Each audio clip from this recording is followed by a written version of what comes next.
This is one of those sort of midnight feasts when you've come back from a good night out. Just want something that you can dig your teeth into. Miso chili butter noodles. It is Wok Wednesday, and this Wok Wednesday is possibly the easiest Wok Wednesday you'll ever see. It's a lightly spiced miso butter noodles. And we're gonna start with the miso butter. I've got 4 or 5 big chunks of butter here, along with a couple of tablespoons of miso. You can use red or white miso, whichever you want. And this is gonna be my sort of salty, melty butter that's gonna just sit over the top of the noodles. Miso is quite salty, so we're gonna balance that saltiness out with some mirin, some Japanese rice wine. And that's got a bit of sweetness to it. And that will also thin out that butter mix that I'm gonna churn in this food processor. For the light spice, some chili oil. Any sort of chili oil you can get your hands on, chil chow chili oil, or just a nice sort of chili flake and garlic sort of seared together. And then this is one of my secret ingredients for many different things.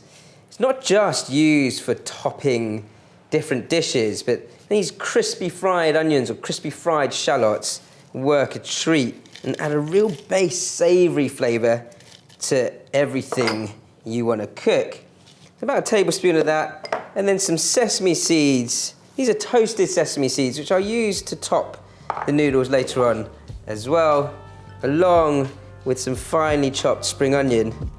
We'll keep some of that back for garnishing afterwards. I'm gonna blitz this all to make my kind of re-churned butter.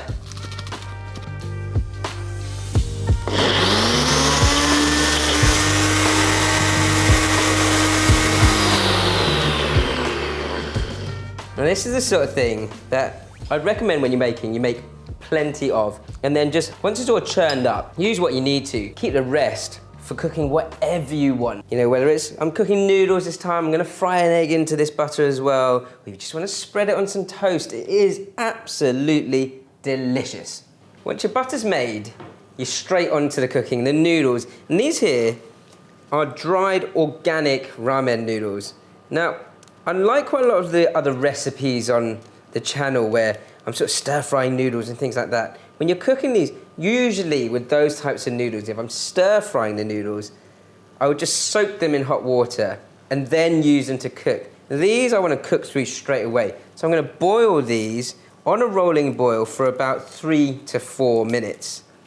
Now if you want to keep the texture of your noodles nice and still with that sort of little bite, then don't overboil them. And more importantly, have a bowl of cold water ready. I still want them hot, but just dunk them in the cold water for like 5 seconds or so before you then serve them up on your plate. Whilst the noodles are still hot, just put a generous amount of that butter over the top. You can mix that together in the end.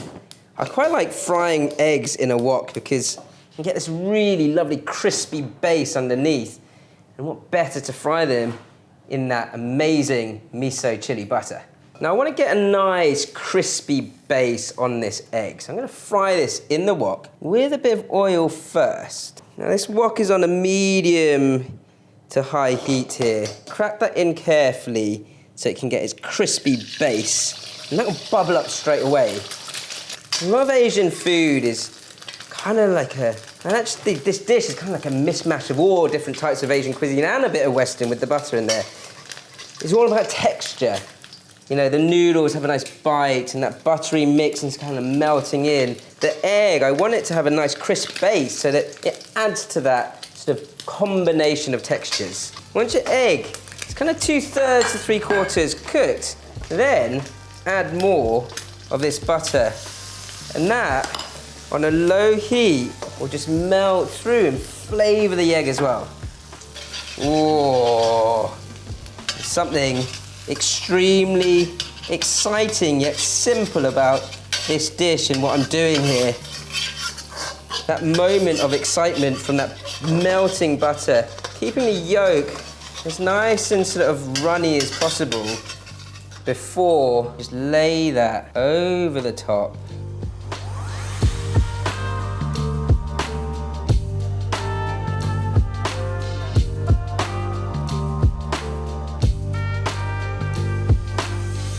So if I were cooking this at midnight, this is how you'd get into it. Kind of just use your chopsticks as a bit of a knife and fork. Don't mess around. Mix that all together. Get a bit of that egg in there. That butter is already just sort of bouncing out at me.